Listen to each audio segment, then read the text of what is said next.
Olá, amigos.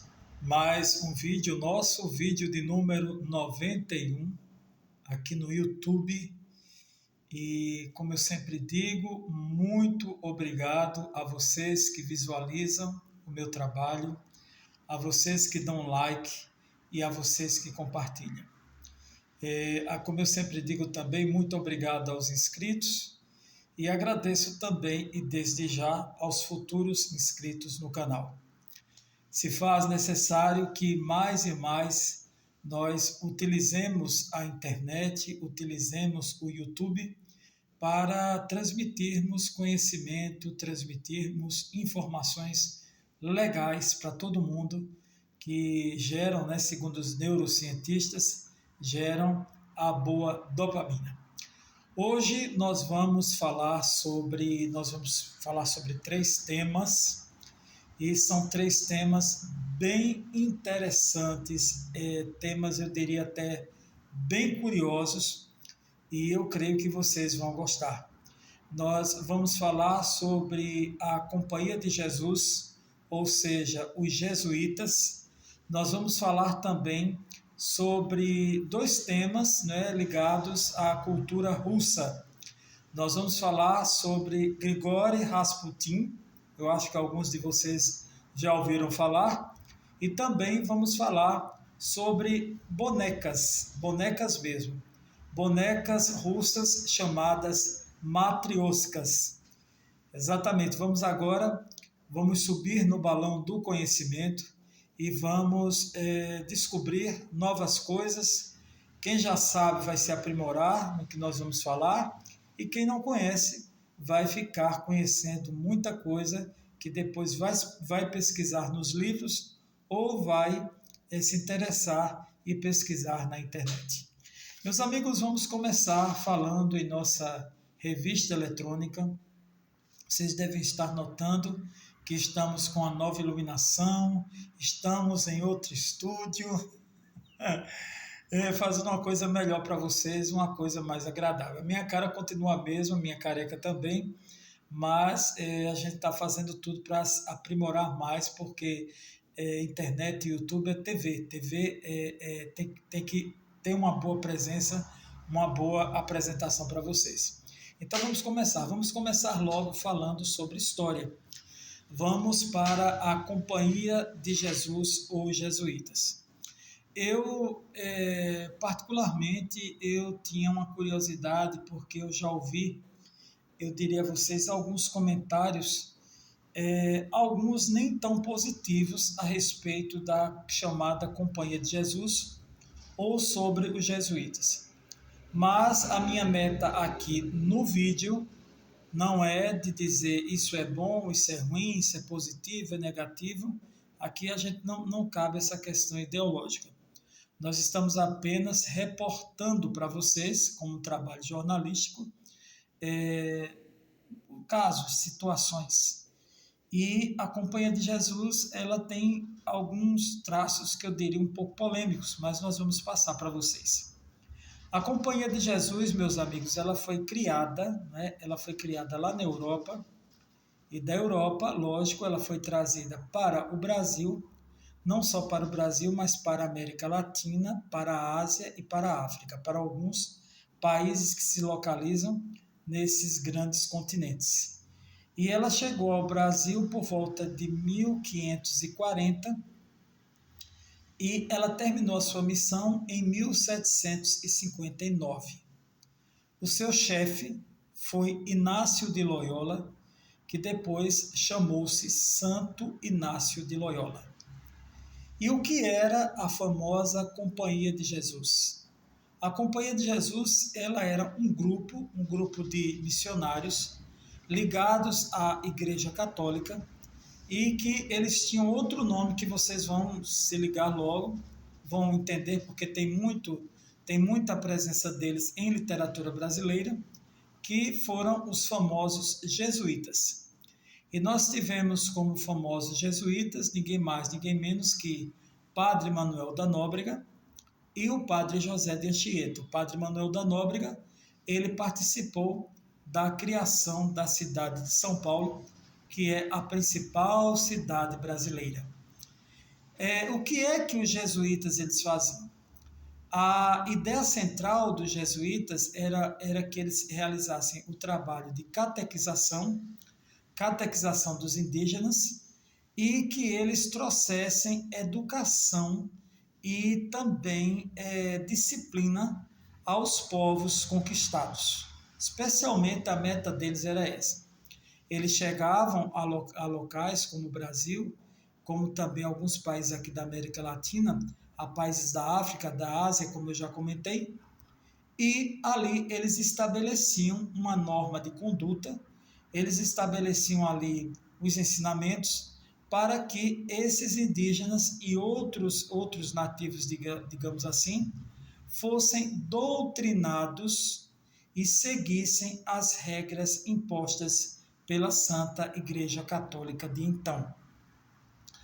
Eles, a partir de eles chegaram aqui, a companhia dos jesuítas foi criada em 1540, e por volta de 1549 eles chegaram definitivamente ao Brasil através do governo geral de Tomé de Souza, lá em Salvador, na Bahia. E a ideia central também da Companhia de Jesus era exatamente quebrar o crescimento do protestantismo na Europa através de Lutero. Então, isso tudo aconteceu por volta do século XIV, XV, XVI, esse período.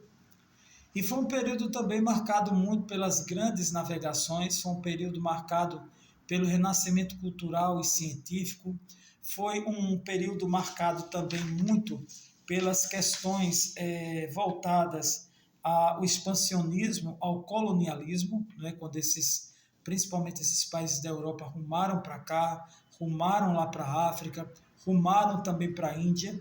Então, foi um período também do Concílio de Trento, e isso gerou também muitos conflitos, porque os administradores dessas colônias, muitos deles não ficavam tão contentes com a ação dos jesuítas, porque algumas atitudes dos jesuítas não eram tão, digamos assim, politicamente corretas, de acordo com o interesse do pessoal que vinha da metrópole e que não aceitava de bom grado certas atitudes realizadas pelos jesuítas.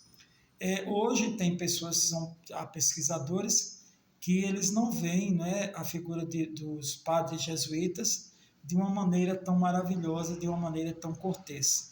Mas eles fizeram muito parte da história do Brasil, principalmente do seu início, né, o período do quinhentismo, o período do chamado barroco, porque eles ficaram no Brasil de 1549 até 1759, quando eles foram definitivamente expulsos da terra brasileira. Então, a Companhia de Jesus foi uma tática usada pela Igreja Católica para barrar o crescimento do protestantismo, que, como o próprio nome diz, protestava contra a questão das falsas indulgências e dos privilégios que o clero tinha naquela época, né? O clero aliado à nobreza. Então, meus amigos, está contado aí essa primeira parte do nosso vídeo, que fala exatamente sobre a Companhia de Jesus ou o trabalho dos jesuítas. A primeira missa no Brasil foi realizada pelos jesuítas. Os jesuítas, eles catequizavam os indígenas. Depois eles fizeram um grande trabalho com os negros que vinham da África. Então, também catequizar, porque os negros, eles vinham com a sua cultura rica, sua cultura afro, com seus deuses, com as suas tradições religiosas africanas, e eles vinham exatamente para quebrar e para barrar essa cultura vinda de lá da África. Agora, meus amigos, nós vamos para o segundo tema do nosso vídeo, e é um tema que é uma biografia, e uma biografia bem curiosa. Eu já li alguma coisa sobre ele, sempre achei ele uma figura muito mística, e sempre me chamou muito a atenção. Hoje eu vou falar aqui no vídeo sobre Grigori Rasputin, ou simplesmente Rasputin. Inclusive, as pessoas que são como eu, que gostam muito das músicas antigas dos anos 70, da dance music daquela época, ou da discoteca, havia um grupo muito legal chamado Bon Ami, que eles tinham uma música, que a música título era exatamente Rasputin. E essa música, ela mostrava as peripécias realizadas, feitas pelo grande bruxo da Rússia, chamado Rasputin. E nós vamos falar um pouco aqui sobre Rasputin. Rasputin, ele nasceu na Sibéria, no final, digamos, no final do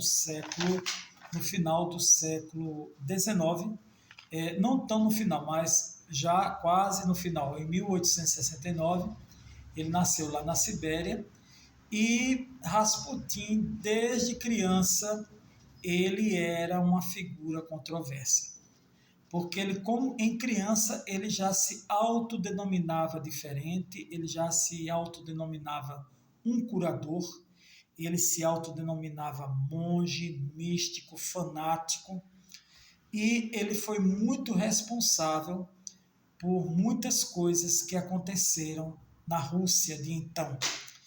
E ele se envolveu muito com várias mulheres, ele incomodou muito a Igreja Ortodoxa Russa pelo seu comportamento, e ele fazia trabalhos que são conhecidos hoje como trabalhos de paranormalidade. Ele andou também muito coladinho com o governo, com a nobreza, digamos assim, da Rússia, com os czares. E como é que aconteceu isso? Como é que ele ficou tão íntimo da família Romanov, que governava a Rússia naquela época? Porque o filho do homem lá, né, do czar Nicolai II, que administrava a Rússia de então, ele adoeceu.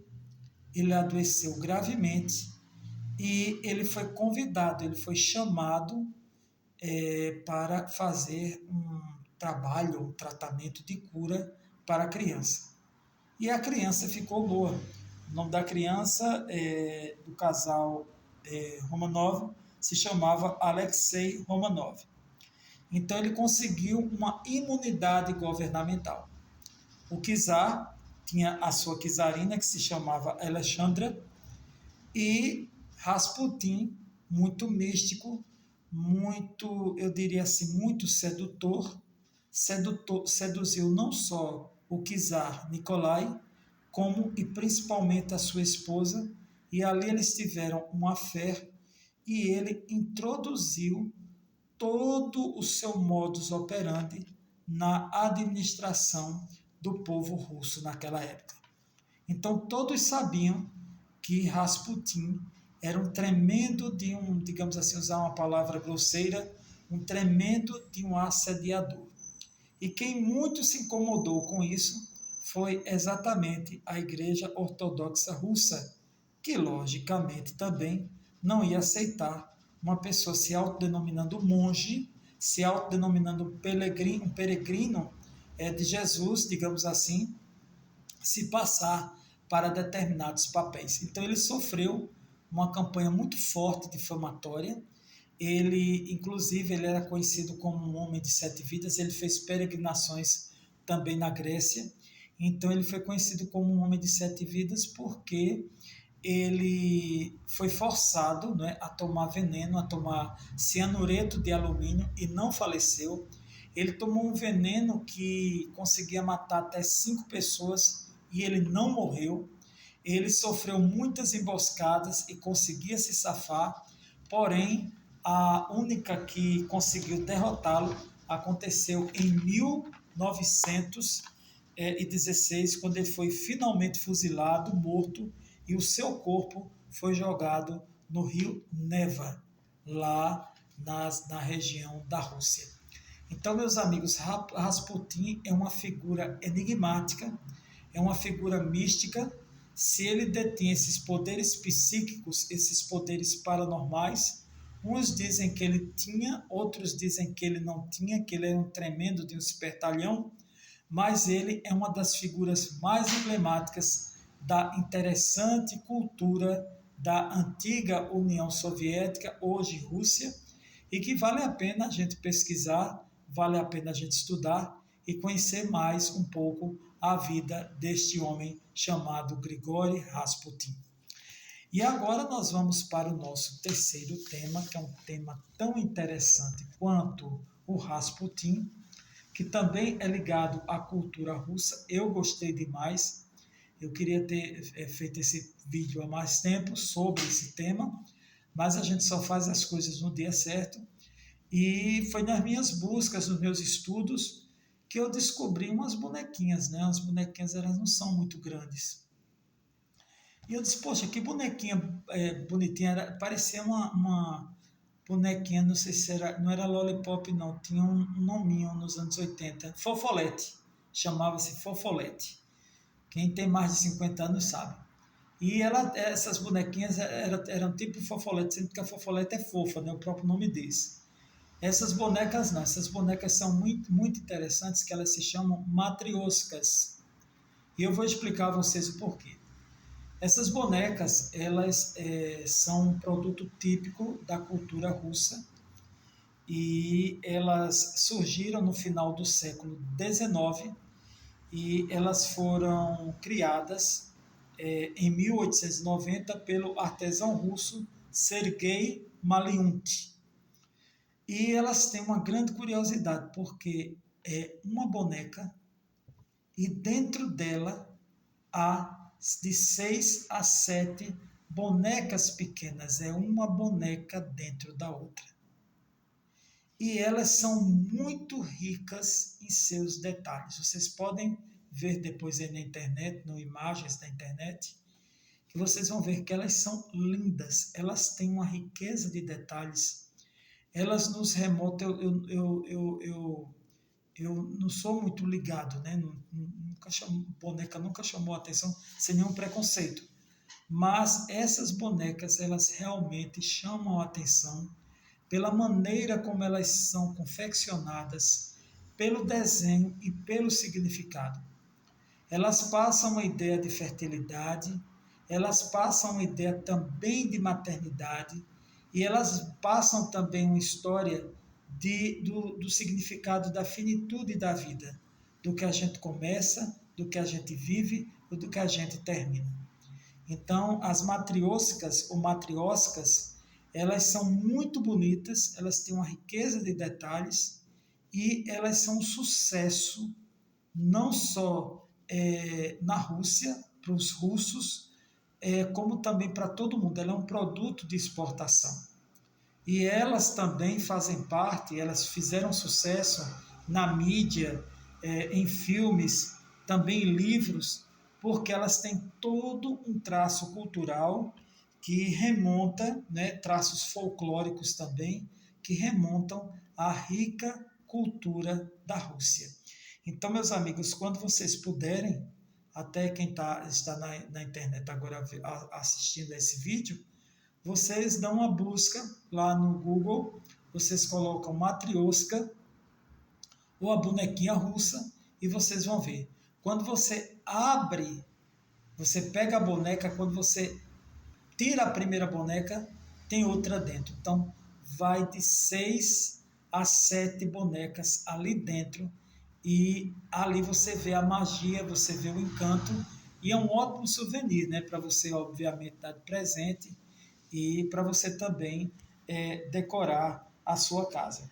Elas mostram também a questão do envelhecimento da vida, das passagens da vida, as passagens que todo mundo tem que passar, quem viver muito, e elas são fascinantes. Elas são fascinantes não só para a criança, mas também para os adultos.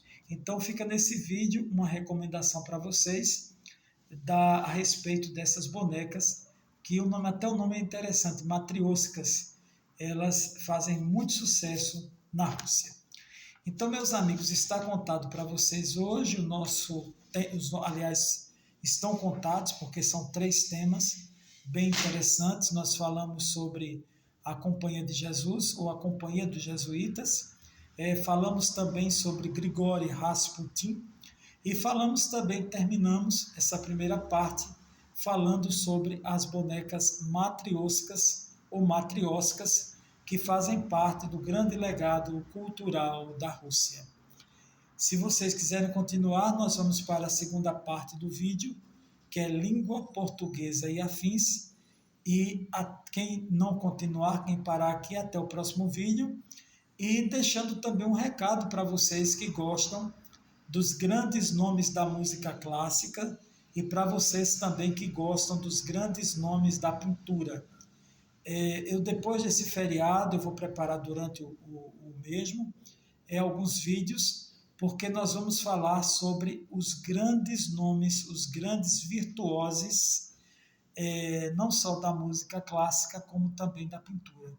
Então vão ser vídeos, aliás, de 20 minutos, ou 15 minutos, ou 18 minutos, para não ficar cansativo, mas com bastante informação sobre nomes como o grande Vincent van Gogh, nomes como Beethoven, como Tchaikovsky. Nós vamos falar também sobre Michelangelo, vamos falar sobre os grandes nomes da arte, tanto a pintura, a escultura, quanto a música clássica, e serão vídeos exclusivos só para a gente falar sobre esses grandes nomes e a luta que eles travavam para mostrar ao mundo a arte que habitava dentro deles. Então vocês aguardem.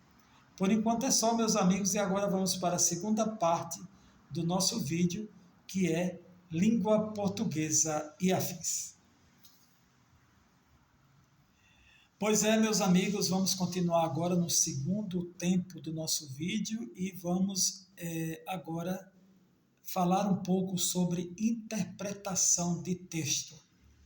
Que interpretação de texto cai em provas, né, provas do Enem, e cai também em concursos públicos, e também você que está estudando em faculdade, em colégio, são algumas dicas que a gente tem para dar para vocês.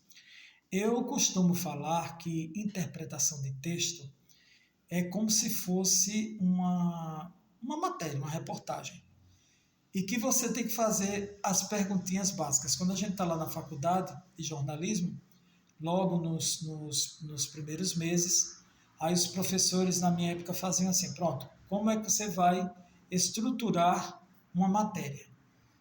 Você vai ter que fazer as perguntinhas básicas, né? O que, onde, quando, por quê, para quê, quem estava envolvido.